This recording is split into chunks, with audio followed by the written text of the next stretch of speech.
Hello everyone, welcome to AD study group. তোমাদের বলেছিলাম যে এ মাসের অর্থাৎ জুলাইয়ের প্রথম উইক থেকে বৈদিক এজের সিরিজটা তোমরা পাবে। আজকে বৈদিক এজের উপর আমি পুরো একটা ব্রিফ ইন্ট্রোডাকশন তোমাদের দেব এবং এর পরের ভিডিও থেকে এজের মধ্যে ইকোনমি, পলিটি, সোসাইটি, রিলিজিয়ান এই সমস্ত ধরে পার করে কিন্তু ভিডিওগুলো তোমাদের কাছে প্রোভাইড করা হবে। আচ্ছা, আজকে আমরা যেটা স্টার্ট করব সেটা হচ্ছে বৈদিক এজ। ঠিক আছে, বৈদিক এজটা বোঝার আগে আমি দুটো বিষয় একটু বলে রাখি। আমি তোমাদের প্রমিস করেছি আমার ইউপিএসসি প্রিপারেশন কন্টিনিউ করতে করতে আমি বা পরবর্তীকালেও আমি তোমাদের জন্য ফ্রিতে ইউটিউবে এডুকেশন প্রোভাইড করব এবং আমি সেটা করে চলেছি। আজকে এটা 46তম ভিডিও, এখনও 4 মাস কমপ্লিট হয়নি, তার মধ্যে 46টা ভিডিও তোমাদের সামনে নিয়ে আসা হচ্ছে। যাই হোক, চলো এবার স্টার্ট করবো আমরা বৈদিক এজ। এই বৈদিক এজটা কিন্তু মেনলি দাঁড়িয়ে আছে আরিয়ানদের ওপর, ঠিক আছে? এবং এই বৈদিক এজকে খুব ভালো করে বুঝতে গেলে কিন্তু প্রথমে আরিয়ানদের সম্পর্কে একটু ভালো করে জানতে হবে। আজকের ক্লাসে আরিয়ানদের সম্পর্কে আমি খুব ভালো করে তোমাদের বলবো এবং বোঝানোর চেষ্টা করব। দেখো কী হয়, আরিয়ানদের নিয়ে কিন্তু বিভিন্ন মতভেদ রয়েছে। আমাদের যে হিস্টোরিয়ানরা রয়েছে তাদের মধ্যে কিন্তু বিভিন্ন মতভেদ রয়েছে। সেই জন্য আমরা কী করছি, যেটা সবথেকে বেশি অ্যাকসেপ্টেড থিওরি সেটাকে কিন্তু আজকে আমরা গ্রহণ করে আজকের ক্লাসটা কিন্তু তার উপর রয়েছে। প্রথমে যেটা আছে সেটা হচ্ছে অরিজিনাল হোম অ্যান্ড আইডেন্টিটি। এটা বুঝতে হবে আরিয়ানদের। কারণ দেখো, কাউকে বোঝার জন্য, কোনো এজকে বোঝার জন্য সেই এজটা যাদের দ্বারা চালিত হচ্ছে তাদের নেচারটাকে খুব ভালো করে ধরতে হয়। নাহলে কিন্তু কনসেপচুয়ালি হিস্ট্রি কোনো দিন বোঝা যায় না, শুধু মুখস্থ করে যেতে হয়। কিন্তু আমরা কিন্তু মুখস্থ করবো না, আমরা কনসেপচুয়াল ফ্রি লার্নিং তোমাদের জন্য নিয়ে এসেছি। ওকে, তাহলে এই আরিয়ানটা মেনলি কী ছিল? Indo European language. তারা কোন ভাষায় কথা বলতো? ইন্দো ইউরোপিয়ান ল্যাঙ্গুয়েজ, এই ভাষায় কথা বলতো। এবং যেটা সবথেকে অ্যাকসেপ্টেড থিওরি, যে আরিয়ানটা কী হচ্ছে, মাইগ্রেট করেছে কোথা থেকে? সাউথ রাশিয়া থেকে প্রথমে সেন্ট্রাল এশিয়া, তারপর সেখান থেকে ইন্ডিয়াতে আসে। ঠিক আছে, এবার এটার প্রমাণটা কি আছে যে তারা সেন্ট্রাল এশিয়া থেকে ইন্ডিয়াতে এসেছে? তার প্রমাণটা কি? এই প্রমাণটা কিন্তু আমরা পাই টেক্সট থেকে। ঠিক আছে, টেক্সটটা কী ছিল? একটা হচ্ছে ঋগ্বেদা আর একটা হচ্ছে আভিস্তা। এই ঋগ্বেদা তোমরা জানো ওল্ডেস্ট টেক্সট, আর আভিস্তা হচ্ছে ওল্ডেস্ট ইরানিয়ান টেক্সট। ওকে, এই দুটো থেকে কিন্তু আমরা এই প্রমাণটা পাই। আচ্ছা, এবার আমরা যেহেতু ঋগ্বেদার থেকে কিন্তু প্রচুর জানতে পারি বৈদিক এর সম্পর্কে, অর্থাৎ ঋগ্বেদিক এর সম্পর্কে। এছাড়া এখানে আরও প্রচুর টেক্সট রয়েছে, আরও বেদা রয়েছে, 3টে বেদা রয়েছে ঋগ্বেদা ছাড়া। উপনিষদ রয়েছে, ব্রাহ্মণস রয়েছে, আরণ্যক রয়েছে, ঠিক আছে, ধর্মশাস্ত্রগুলো রয়েছে। এগুলো কিন্তু আমি আলাদা করে আবার ক্লাস নেব। বৈদিক এজটা কমপ্লিট হয়ে যাওয়ার পর বৈদিক টেক্সটের উপর একটা আলাদা করে ক্লাস নেব, সেখানে ডিটেলসে বলবো। আজকে আমি শুধু এইটা বোঝানোর চেষ্টা করব যে কী করে আমরা বুঝতে পারছি যে সেন্ট্রাল এশিয়া থেকে তারা ইন্ডিয়াতে এলো, ঠিক আছে, এবং তারপরে বলবো কেন এলো। আচ্ছা, দেখো এই যে ঋগ্বেদ আর আভিস্তা, এই দুটোর মধ্যে কী সিমিলারিটি রয়েছে? একটা হচ্ছে কি ওয়ার্ড নিয়ে, অর্থাৎ আভিস্তাতে যে ওয়ার্ডগুলো এইচ ছিল সেখানে কিন্তু ঋগ্বেদগুলো এস হয়ে গেছে। যেমন ধরো আভিস্তাতে কী ছিল? হাপ্তা হিন্দু, সেটা কিন্তু ঋগ্বেদে কী আছে? সপ্তাহ সিন্ধু। আবার আভিস্তাতে কী ছিল? দাহা, সেটাই কিন্তু ঋগ্বেদে হয়ে গেছে দাসা। অর্থাৎ যেখানে যেখানে আভিস্তার এইচ ছিল সেটা কিন্তু ঋগ্বেদে এস হয়ে গেছে। এবং এখানে আর একটা সবথেকে বড় ব্যাপার, কনসেপ্টটা পুরোপুরি রিভার্স হয়ে গেছে। অর্থাৎ ঋগ্বেদাতে কী ছিল? দাসা, দস্যু, এরা কী ছিল? এরা ছিল রাক্ষস। অর্থাৎ কি, এরা হচ্ছে এনিমি অফ গড, তাই তো? কিন্তু আভিস্তাতে কী ছিল? এই দাসা দস্যু যারা ছিল তারা কী ছিল? সেখানে গড ছিল, সুপ্রিম গড ছিল। অর্থাৎ আভিস্তাতে যারা গড তারা কি হয়ে গেছে? ঋগ্বেদাতে এনিমি হয়ে গেছে। আবার ঋগ্বেদাতে যারা কী ছিল? গডের এনিমি ছিল, তারা কি এখানে আভিস্তাতে গড হয়ে গেছে। এই কিন্তু কনসেপ্টটা রিভার্স হয়েছে। আচ্ছা, সেই জন্য কী ধরা হয় যে সেন্ট্রাল এশিয়া থেকে ইন্ডিয়াতে আরিয়ানরা মাইগ্রেট করেছিল। আচ্ছা, এবার প্রশ্ন হচ্ছে তারা কিভাবে মাইগ্রেট করলো এবং কেনই বা করলো? দেখো, এমনি তো কেউ এক জায়গা থেকে আরেক জায়গায় চলে যাবে না। আজকে ধরো আমি কোথাও একটা আছি, আমি এখান থেকে তো এমনি চলে যাব না। বা তুমি কোথাও একটা আছো, তুমি হঠাৎ করে এই জায়গাটা ছেড়ে অন্য জায়গায় যাবে না, তার পিছনে কিছু কারণ থাকবে। এবার এই আরিয়ানরা কী ছিল? আরিয়ানরা কিন্তু মেনলি ছিল প্যাস্টোরাল এবং সেমি নোমাডিক। এবং এদের কাছে কিন্তু এগ্রিকালচারটা কী ছিল? একটা সেকেন্ডারি অকুপেশন ছিল। ঠিক আছে, ওরা কিছুদিন একটা জায়গায় থাকছে, সেখানে পশুপালন করছে, তার সঙ্গে তো সামান্য কিছু চাষবাস করছে, দিয়ে আবার জায়গাটা ছেড়ে অন্য জায়গায় চলে যাচ্ছে। এরকম করে কিন্তু ওরা শিফট হতো। এবং ওরা কিন্তু কোনো সময় একসঙ্গে সবাই শিফট করেনি, ওরা কিন্তু ছোটো ছোটো গ্রুপের মধ্যে ভাগ হয়ে শিফট করতো। অর্থাৎ সেন্ট্রাল এশিয়া থেকে যখন তারা ইন্ডিয়াতে আসে তখন কিন্তু ছোটো ছোটো গ্রুপের মধ্যে ভাগ হয়ে এসেছে। এরকম মোট 5টা গ্রুপ ছিল। যে মেন 5টা গ্রুপের সময় জানতে পারি সেটাকে আমরা বলতাম পঞ্চজানা। পরবর্তীকালে এই পঞ্চজানা, এই গ্রুপগুলো থেকে কিন্তু ষোড়শ মহাজনপদ সৃষ্টি হবে বা 16 মহাজনপদ সৃষ্টি হবে। যখন তোমরা আমি পরপর করে পড়াবো এই যে বৈদিক এজের পর যখন মহাযান পদে আসবো, এই ট্রান্সফরমেশনগুলো বোঝাবো। এই ট্রান্সফরমেশনগুলো যদি তোমরা না বুঝতে পারো তাহলে কিন্তু তোমাদের হিস্ট্রিটা কনসেপচুয়াল হবে না, পুরোটাই মুখস্থের উপর বেস করে হবে। আজকে পড়বে, 7 দিন পর আবার ভুলে যাবে, 7 দিন পর আবার পড়বে, দিয়ে আবার ভুলে যাবে, দিয়ে একটা বাজে মেসেজ যায় যে হিস্ট্রি মুখস্থ করতে হয়, অনেক মুখস্থ করতে হয়, যার মুখস্থ বিদ্যা ভালো সেই হিস্ট্রিতে নম্বর পায়। কিন্তু ব্যাপারটা এরকম নয়, ব্যাপারটা কিন্তু পুরোটাই কনসেপচুয়াল। ওকে, তাহলে কী হলো, এই পঞ্চজানা থেকে কিন্তু পরবর্তীকালে ষোড়শ মহাজন পদ হবে। এবার দেখো আরিয়ানরা কি হচ্ছে, সেন্ট্রাল এশিয়া থেকে ইন্ডিয়াতে আসছে। ধরে নাও তুমি যে পাড়াতে আছো, হঠাৎ করে সেখানে 200খানা লোক চলে এলো, এসে তারা বলছে যে তোমরা সেই পাড়ায় আর থাকতে পারবে না, তোমরা এবার এখান থেকে চলে যাও, তারা এখানে থাকবে। তোমরা সেটা মেনে নেবে? মেনে নেবে না। তো তখন কি তোমরা কি করবে, থানাতে কল করবে, গভর্নমেন্টকে জানাবে। কিন্তু তখন তো এরকম কিছু ব্যাপার ছিল না, তখন তো এরকম অ্যাডমিনিস্ট্রেশন ছিল না, তখন কি ছিল, ছোটো ছোটো গ্রুপ ছিল। তখন কি হবে, যুদ্ধ শুরু হবে, অর্থাৎ আরিয়ানদের সঙ্গে যারা লোকাল ট্রাইব ছিল তাদের কিন্তু যুদ্ধ শুরু হবে। ঠিক আছে, এবং এখানে কিন্তু আরিয়ানরা জিতে যায়। এই জেতার পিছনে কিন্তু কারণ ছিল, 1 নম্বর কারণ ছিল হর্স। আরিয়ানদের কাছে কিন্তু হর্সটা খুব ইম্পর্টেন্ট ছিল, এবং তার সঙ্গে কী ছিল, আরিয়ানদের কাছে কিন্তু খুব ভালো ভালো যুদ্ধস্ত্র ছিল, যেগুলোর মাধ্যমে কিন্তু তারা লোকাল যারা ছিল তাদেরকে কিন্তু হারিয়ে দেয়, সেখান থেকে তাড়িয়ে দেয়, এবং সেখানে তারা সেটেল করে। এই কনসেপ্টটা পুরোপুরি আশা করি বোঝা গেল। অর্থাৎ আরিয়ানরা কী করলো, এবার সেটেল করা স্টার্ট করলো। কোথায় সেটেল করা স্টার্ট করলো? ইন্ডিয়ান ল্যান্ডে, ইন্ডিয়ান সাবকন্টিনেন্টে, এই ল্যান্ডে। ঠিক আছে, এখান থেকে শুরু হয়ে গেল নতুন একটা এজ, সেটা কি, বৈদিক এজ। এই বৈদিক এজকে আমরা মেনলি দুভাগে ভাগ করব। একটা হচ্ছে ঋগ্বৈদিক এজ, ঋগ্বৈদিক এজ, আর একটা কি, লেটার বৈদিক এজ, লেটার বৈদিক এজ। দেখো এই ঋগ্বৈদিক এজ এবং লেটার বৈদিক এজ এর মাঝে একটা ঘটনা ঘটে, যেই ঘটনাটা কিন্তু শুধু এই বৈদিক এজের মধ্যে ভাগ করেনি, আমাদের কিন্তু ইন্ডিয়ান সোসাইটির মধ্যে কিন্তু বিস্তর পরিবর্তন ঘটেছে। আর জাস্ট পুরো ভিডিওটা তোমরা দেখে নাও, তাহলে বুঝতে পারবে আমি কেন এই কথাটা বললাম, কেন আজকে মেয়েদের এই অবস্থা, কেন মেয়েদেরকে দাবিয়ে রাখা হয়েছে, সমস্ত কিছু কিন্তু এই বৈদিক এজ থেকে শুরু হয়েছে, এবং সব কিছু কিন্তু এর মধ্যে মিশে আছে। ঠিক আছে, এই মাঝে যে ঘটনাটা ঘটে সেটা কি, আয়ার, অর্থাৎ আয়রন রেভলিউশন 1000 BC, এই ঘটনাটা ঘটে। অর্থাৎ 1000 BCর আগের পিরিয়ডটা কি, ঋগ্বৈদিক এজ, তার পরের পিরিয়ডটা কি, লেটার বৈদিক এজ। এবার দেখো, যে কোনো ঘটনা, তোমার জীবনের অনেক ঘটনা থাকে যেটা কিন্তু তোমার মধ্যে পরিবর্তন ঘটে, বা আশেপাশে লক্ষ্য করবে এরকম প্রচুর ঘটনা থাকে যেটা কিন্তু সমস্ত কিছুকে পরিবর্তন করে দেয়। দেখবে একটা স্টুডেন্ট যখন সে এইচএসের পর কলেজে উঠছে, তার মধ্যে বিস্তর পরিবর্তন ঘটে, সেটা ভালো হতে পারে বা খারাপ হতে পারে, বিস্তর কিন্তু পরিবর্তন ঘটে। একটা অ্যাভারেজ স্টুডেন্ট, যে ধরো মাধ্যমিক পর্যন্ত একদম অ্যাভারেজ স্টুডেন্ট ছিল, হয়তো সে সায়েন্স নিয়েছে, দেখবে হঠাৎ করে তার মধ্যে পরিবর্তন ঘটে, এবং দেখা যায় সায়েন্সে খুব ভালো রিয়াল করছে, দিয়ে পরবর্তীকালে পিএইচডি করছে কোনো একটা সাবজেক্টে। আবার এরকমও থাকে যে মাধ্যমিক পর্যন্ত খুব ভালো স্টুডেন্ট, খুব ভালো লেখাপড়ায়, হঠাৎ করে এইচএসের পর থেকে কিন্তু তার অবনতি স্টার্ট হয়ে গেছে। তাহলে এই যে চেঞ্জেসটা হয়, অর্থাৎ চেঞ্জেসের পিছনে কিন্তু একটা রিজন থাকে। তাহলে এখানে ঋগ্বৈদিক থেকে লেটার বৈদিকের রিজনটা কী ছিল, 1000 BC। এবার একটা এজকে বুঝতে গেলে আমাকে কী করতে হবে, একটা এজকে বুঝতে গেলে কিন্তু সেই এজের ইকোনমি, পলিটি, সোসাইটি, রিলিজিয়ান, এই চারটেকে খুব ভালো করে বুঝতে হবে। এই চারটে কিন্তু প্রত্যেক সময় প্রত্যেকটা লিঙ্ক আছে। অর্থাৎ আমি যদি ঋগ্বৈদিকের বলি কী হবে, এখানে ইকোনমি, পলিটি, সোসাইটি, রিলিজিয়ান, এই চারটের দিকে আমাকে তাকাতে হবে। একই রকমভাবে লেটার বৈদিকে চারটের দিকে তাকাতে হবে। দেখো ঋগ্বৈদিকের টাইমে কী ছিল, এই টাইমে ইকোনমিটা কী ছিল, সাবসিস্টেন্ট ইকোনমি ছিল, সাবসিস্টেন্ট ইকোনমি। আর লেটার বৈদিকে কী ছিল, সারপ্লাস ইকোনমি। এবার এই সাবসিস্টেন্ট আর সারপ্লাস ইকোনমি বলতে কী বোঝায়, দেখো ব্যাপারটা কি, সাবসিস্টেন্ট ইকোনমি মানে দিন আনি দিন খায়। সিম্পল কথায়, ধরো আজকে আমি ইনকাম করলাম 300 টাকা, আজকে আমার 300 টাকা খরচ হয়ে গেল, অর্থাৎ আগামীকাল আমি কি করব তার জন্য আমাকে আগামীকাল কাজ করতে হবে, দিয়ে যে টাকাটা পাবো সেটা দিয়ে আমার আগামী দিন চলবে। এটা কিন্তু ঋগ্বৈদিকের ইকোনমি। কিন্তু লেটার বৈদিকে কিন্তু কী হয়, এখানে ইকোনমিটা সারপ্লাস হয়। তার পিছনের কারণ কিন্তু এই 1000 BC আয়রন রিভলিউশনের মধ্যে লুকিয়ে আছে। পরের ক্লাসগুলোতে যখন আমি ইকোনমি, পলিটি, সোসাইটি এগুলো ডিটেলসে বলবো, তখন এই ট্রান্সফরমেশনটা আমি বোঝাবো কনসেপচুয়ালি, এবং দেখবে কিচ্ছু মুখস্থ করার দরকার পড়ছে না, এবং তুমি আশেপাশে যদি তাকাও এগুলোর লিঙ্ক খুঁজে পাবে। ট্রেনে, বাসে, অটোতে, কোথাও ঘুরতে গিয়ে ফ্যামিলির সঙ্গে কথা বলতে কিন্তু এগুলোর সঙ্গে প্রচুর লিঙ্ক খুঁজে পাবে, যেটা কিন্তু তোমাকে এই সাবজেক্টটাকে সারা জীবন মনে রাখিয়ে দেবে, এবং তার সঙ্গে সঙ্গে কিন্তু এর অ্যাপ্লিকেশন তুমি করতে পারবে তোমার প্র্যাকটিক্যাল লাইফে। ওকে, আচ্ছা, এবার কী হলো, সাবসিস্টেন্ট ইকোনমি ছিল, সেটা এখন সারপ্লাস হয়ে গেল।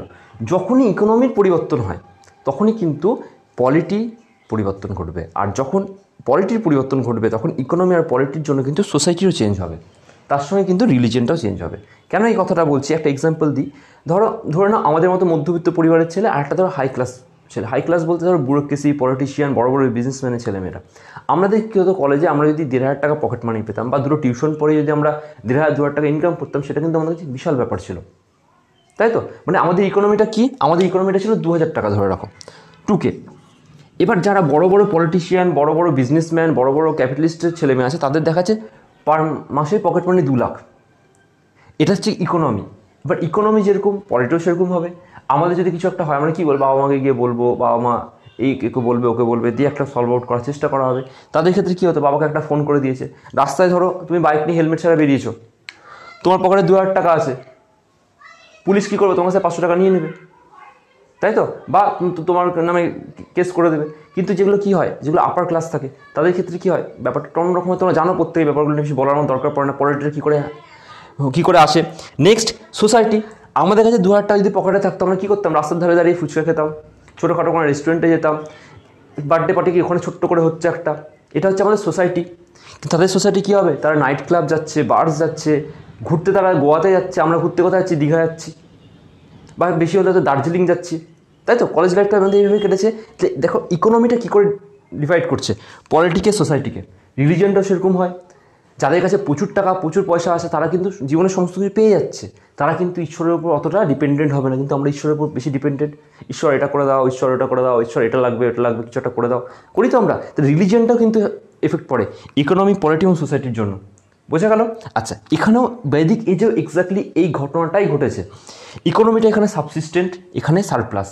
এইটা খুব ভালো করে মাথায় রাখো। দেখো এবার ইকোনমির জন্য কী হলো, কী করে পলিটির উপর এফেক্ট পড়ছে। এখানে যে পলিটিটা হবে সেটা কি হবে, এখানে রাজা থাকতে পারবে, কোনো রাজা, রাজত্ব, আর্মি থাকতে পারবে? কি করে থাকবে? আর্মি রাখার জন্য তো পকেটে টাকা দরকার। পকেটে যদি টাকা না থাকে, তুমি আর্মি রাখতে পারবে না। তাহলে এখানে যে রাজা হবে, সে তো পকেটে টাকা নাই তার কাছে, তার ইকোনমি তো সাবসিস্টেন্ট, সেও তো দিন আনি দিন খায় ব্যাপার। তাহলে এখানে পলিটিটা কি, ট্রাইবাল পলিটি আছে, ট্রাইবাল পলিটি। এখানে সভা থাকছে, সমিতি থাকছে, সবাই মিলেমিশে বসে আলোচনা করে সলভ আউট করছে, ঠিক আছে? এবার এখানে কি, যার গায়ের জোর বেশি তার রাজত্ব, অর্থাৎ কি, জোর যার মুলুক তার, এই কনসেপ্ট এখানে কাজ করছে। খুব ভালো করে ওয়ার্ডটা ধরে রাখ, কি ওয়ার্ড কিন্তু এগুলো। যখন পলিটি পরের ক্লাসে পড়াবো বা সেকেন্ড ক্লাসে পড়াবো, তখন কিন্তু বলবো কেন এই ওয়ার্ডগুলো বলছি। জোর যার মুলুক তার। ধরো দুটো ট্রাইব আছে, ঠিক আছে, একটা ট্রাইব এ, একটা ট্রাইব বি। তারা শিকার করতে বেরিয়েছে, তারা তো শিকার করে খেত। এবার কি দেখা যাচ্ছে, দুটো ছাগল আছে বনের মধ্যে ঘুরে বেড়াচ্ছে। এবার কি, যুদ্ধ হবে, ওই দুটো ছাগলের জন্য যুদ্ধ হবে। যে ট্রাইবের শক্তি বেশি, সে কিন্তু ওই ছাগল দুটোকে নিয়ে নেবে, অর্থাৎ তারা কিন্তু সেদিনে খাবারটা পাবে, অন্য ট্রাইবটা কিন্তু পাবে না। তাহলে এই ট্রাইবটার মধ্যে যে সবথেকে বেশি পাওয়ারফুল, সেই ট্রাইবের রাজা কে হবে, সে হবে, ঠিক আছে? এরকমভাবে কিন্তু পলিটিক্সটা চলছে এখানে। আচ্ছা, এখানে কি, যেহেতু ইকোনমি সারপ্লাস, তার মানে কি, সারপ্লাস মানে কি, আমার যদি ইনকাম 500 টাকা, আমি খরচ করছি 200 টাকা, তাহলে আমার কাছে এক্সট্রা পড়ে থাকছে কত, 300 টাকা, তাই তো? এই সেভিংসটা থেকে কী হবে, আমি কিন্তু আমার আলাদা শখ পূর্তি পূরণ করবো। দেখা যাচ্ছে এই সেভিংস থেকে আমি বছরে কোথাও ঘুরতে যাচ্ছি, আমি ভালো ফোন কিনছি, আমি ভালো ল্যাপটপ কিনছি, এগুলো কি করছি, এখন করছি। তখন কি হতো, এই সারপ্লাস যার কাছে বেশি থাকছে, সে কী হচ্ছে, সে কিন্তু আর্মি পুষছে। আর যে আর্মি পুষছে, সে কী হবে, আস্তে আস্তে রাজা হয়ে উঠবে, তাই তো? এখানে কী হলো, এখানে কিংশিপ চলে এলো, কিং, আর্মি, এই কনসেপ্টগুলো চলে আসতে শুরু করলো। কেন, ইকোনমিটা সারপ্লাস হয়ে গেছে বলে। দেখছো কী করে ইকোনমিটার সঙ্গে রিলেটেড। এখানে ইকোনমি সাবসিস্টেন্ট, এখানে ট্রাইবাল পলিটি চলছে। এখানে ইকোনমি সারপ্লাস হয়ে গেছে, এখানে কী হলো, কিং, আর্মি, এসব চলে আসছে। এবার দেখো সোসাইটি কী হবে। একটা এক্সাম্পল দিয়ে কিছু মনে করো না, আমি হিস্ট্রির ক্ষেত্রে কিন্তু খুব কঠোর মানে চরম বাস্তব সত্য এক্সাম্পল তুলে ধরবো, খারাপ লাগতে পারে, ঠিক আছে? কিন্তু প্লিজ এগুলোকে পড়ার মতো করে নাও এবং অবজার্ভ করো ব্যাপারগুলোকে। দেখবে একটা বস্তির মধ্যে কিন্তু খুব ঝামেলা বেঁধে থাকে, সারাদিন ধরে ঝামেলা হয়। কেন হয়, কারণ ওখানে ইকোনমিটা সাবসিস্টেন্ট। ওখানে কিন্তু যদি একজনের বিপদ হয়, সবাই কিন্তু একসঙ্গে ছুটে যায়। আবার নিজেদের মধ্যে ঝামেলা করে, কী নিয়ে ঝামেলা করে, তারা জল নিয়ে ঝামেলা করছে সারাক্ষণ ধরে, তারা ওই থাকার জায়গা নিয়ে ঝামেলা করছে সারাক্ষণ ধরে, ঠিক আছে? তাতে একটাই কল বস্তির মধ্যে লাইন পড়ে গেছে, দেখবে বিভিন্ন সিনেমাগুলোতে দেখা এগুলো, তাই তো?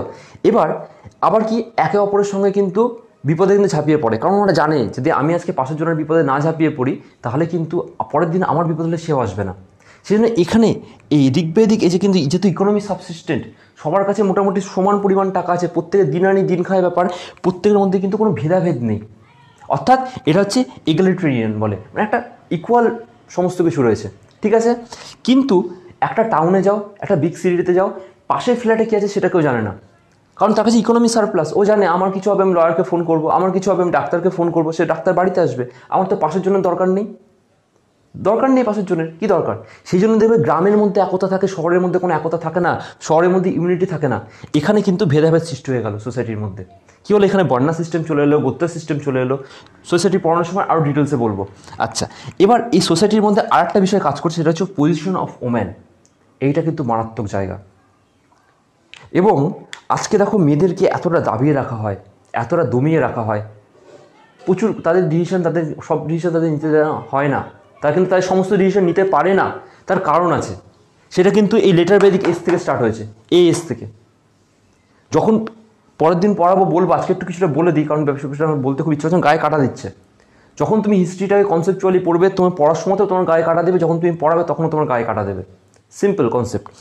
দেখো এখানে কি আছে, সোসাইটি ইকোনমি সাবসিস্টেন্ট, ইকোনমি পুরোপুরি সাবসিস্টেন্ট, ট্রাইবাল আছে। এখানে কিন্তু মেয়েদের ইকুয়াল রাইট রয়েছে। দেখবে যে বাড়িতে ছেলে আর মেয়ে দুজনে ইকুয়াল ইনকাম করছে, সেখানে কিন্তু দুজনে দুজনকে রেসপেক্ট করে, কারণ জানে শুধু আমার ইনকামে তো সংসার চলছে না, তার ইনকামও দরকার, একে অপরকে রেসপেক্ট করছে। এখানে কিন্তু মেয়েদের একটা হিউজ রোল রয়েছে ইকোনমির জন্য, কারণ প্যাস্টোরাল ইকোনমি, তাই তো হিউজ রোল রয়েছে। ফলে মেয়েদেরকে কিন্তু শিক্ষার সুযোগ দেওয়া হচ্ছে। এই ট্রাইবাল যে সমিতিগুলো ছিল, সভা সমিতি, সেখানে কিন্তু তারা যোগদান করছে, তারা নিজেদের বর নিজেরা চুজ করতে পারছে স্বয়ংবর প্রথার মাধ্যমে। কিন্তু পরবর্তীকালে যখন ইকোনমিটা সারপ্লাস হয়ে গেল, অর্থাৎ এগ্রিকালচার চলে এলো, এবার এগ্রিকালচারে মেয়েদের সেরকম কোনো গুরুত্ব নেই, তখন কিন্তু ছিল না, তারা কিন্তু বাড়ি ঘর সামলাতো। এখন ইকোনমিটা কাদের হাতে চলে গেছে, পুরোপুরি পুরুষদের হাতে চলে গেছে। এবং তখন কিন্তু মেয়েদের ইম্পর্টেন্সটা কমিয়ে দেওয়া হলো, কারণ মেয়েরা হচ্ছে প্রোডাক্টিভ, যে জিনিসটা প্রোডাক্টিভ হবে তাকে সবসময় দাবানোর চেষ্টা করা হবে। আমি প্রোডাক্টিভ, আমি খুব ভালো পড়াচ্ছি ইউটিউবে, প্রচুর ভিউয়ার্স আসছে, লাইক আসছে, সেই জন্য কিন্তু কিছু গণ্যমান্য ব্যক্তি যারা নিজেদেরকে দিল্লির ফ্যাকাল্টি বলে দাবি করেন, তারা কিন্তু আমাকে দাবি রাখার জন্য কনস্ট্যান্টলি রিপোর্ট করে যায়। এটা কিন্তু বাস্তব সত্য, যে প্রোডাক্টিভ হবে তাকে দাবানোর চেষ্টা করা হবে। যে প্রোডাক্টিভ হয়েছে আজ পর্যন্ত, যে যা কিছু প্রোডাক্টিভ হয় সব কিছুকে দাবি রাখা হয়েছে। আর সবথেকে বেশি প্রোডাক্টিভ হচ্ছে ওম্যান, সবথেকে পাওয়ারফুল যদি কিছু হয় সেটা হচ্ছে ওম্যান। এই জন্য কিন্তু ওদেরকে দাবিয়ে রাখা হলো, তাদের কাছে শিক্ষা কেড়ে নেওয়া হলো। কাউকে দাবিয়ে রাখার জন্য তাকে অশিক্ষিত করে দাও। যদি কেউ তোমাকে দাবিয়ে রাখতে চায়, সে দেখবে তোমাকে বেশি শিক্ষার জন্য এনকারেজ করবে না, ঠিক আছে। সে কিন্তু তোমাকে জানে তোমার কাছে শিক্ষাটা কেড়ে নিলে কিন্তু তুমি দেবে যাবে। সেই জন্য কিন্তু এদের কাছে প্রথমে কী করলে, শিক্ষাটা কেড়ে নেওয়া হলো। এবার যখনই শিক্ষা কেড়ে নেওয়া হলো, তারা কিন্তু অ্যাজ এ কমিউনিটি বিয়ের মাধ্যমে, পণ প্রথার মাধ্যমে চলে এলো, দিয়ে কিন্তু তাদের সমস্ত রাইটগুলোকে এক এক করে কেড়ে নেওয়া হলো, ঠিক আছে। আচ্ছা, এবার দেখো রিলিজিয়ানটা কেমন হবে।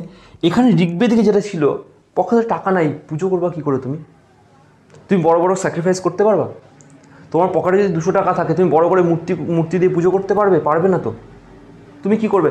প্রার্থনা করবে মন্দিরের সামনে গিয়ে, তুমি নেচারকে ওয়ার্শিপ করবে। এখানেও এক্স্যাক্টলি তাই হয়েছে। এখানে রিলিজিয়ানে কী হলো, এখানে কিন্তু নেচার ওয়ার্শিপ হচ্ছে।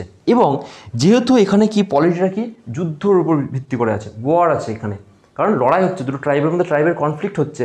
সেই জন্য দেখবে এখানে হচ্ছে মেন গডকে Indra, the god of war, তার সঙ্গে দেখবে অগ্নি আছে, সোমা আছে, ঠিক আছে। এগুলো কিন্তু এখানকার রিলিজিয়ান। কিন্তু যখন পরবর্তীকালে ইকোনমি সারপ্লাস হয়ে গেছে, যখন তুমি কৃষি জমি শুরু করেছো, যখন তোমার একটা স্থায়ী বসতি হয়ে গেছে, তখন তুমি আর যুদ্ধ করতে চাইবে না। যারা সাংসারিক হয় তারা কিন্তু ঝামেলা করতে চায় না। তাহলে এখন কি চাইবে? এখন সে চাইবে প্রোটেক্ট করতে, ক্রিয়েট করতে।